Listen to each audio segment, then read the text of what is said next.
Is this the start of the Iranian salvation? The liberation of the great and wonderful people of Iran? I hope so. Reuters is reporting that the name of this operation, according to the Pentagon, is Epic Fury. The attacks on Iran. Pretty great name, to be fair. Iran, known as Operation Epic Fury. We're getting word from the Associated Press that the first strike was launched against the compound of Iran's supreme leader, the Ayatollah Khamenei. I've been wondering, as has.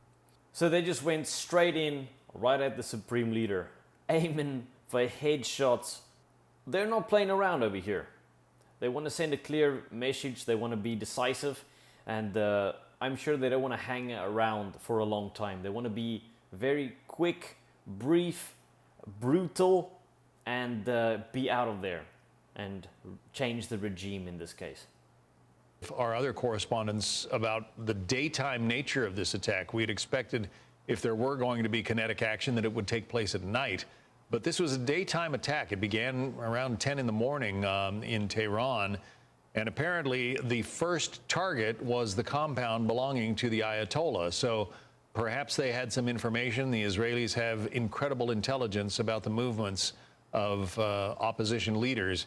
And it could be that the Ayatollah was just arriving at his compound then, and maybe that's why they decided. They're gonna attack at the moment of advantage for them, and the moment that it's least expected for the opposition. I mean, that would be the. I mean, that's obvious. That's obvious. So this was probably a moment that they decided was the best and most advantageous. Just going in for the leader, first shot. Decided on a daytime strike, and that was perhaps the first of the strikes. Go ahead.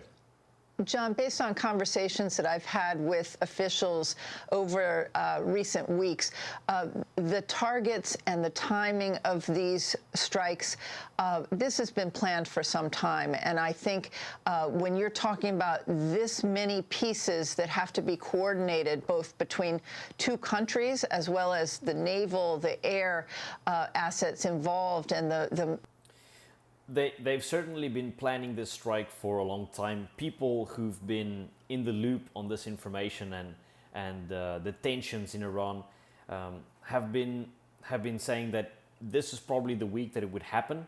You could feel some things running up. I would love to see the liberation of the Iranian people.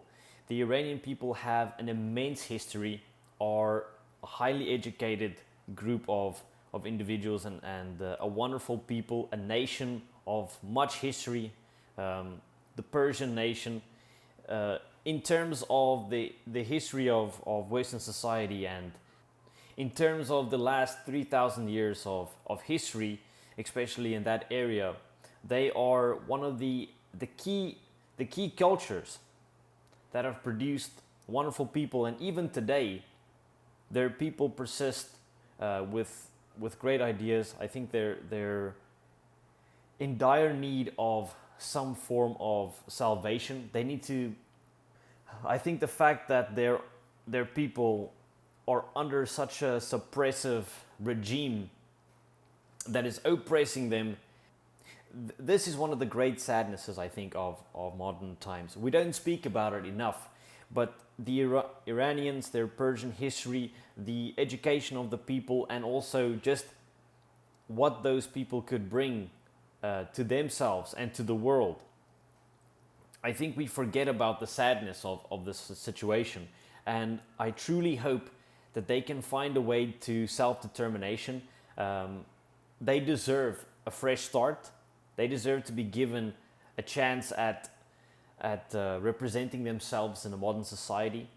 The role that Islam has played in the suppression of those people is massive.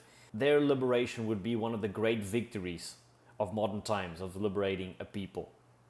But it's also significant when you look at the strikes against the parliament, against the National Security Council, against IRGC targets, the Iranian Revolutionary Guard Corps. The president was very clear that he had a message for the Iranian security forces, and he said that if you lay down your weapons, you will receive total immunity. Otherwise, he promised them certain death. Many people are going to say that, of course, the United States has secondary intentions and they're not in it for the greater good of the Iranian people. 100% there will be those conversations. And to some extent, that may be the truth. But I do think for the liberation of the Iranian people, that this is perhaps what needs to happen in the short term for them to reach some kind of true liberation. And I really hope that they can see that for themselves.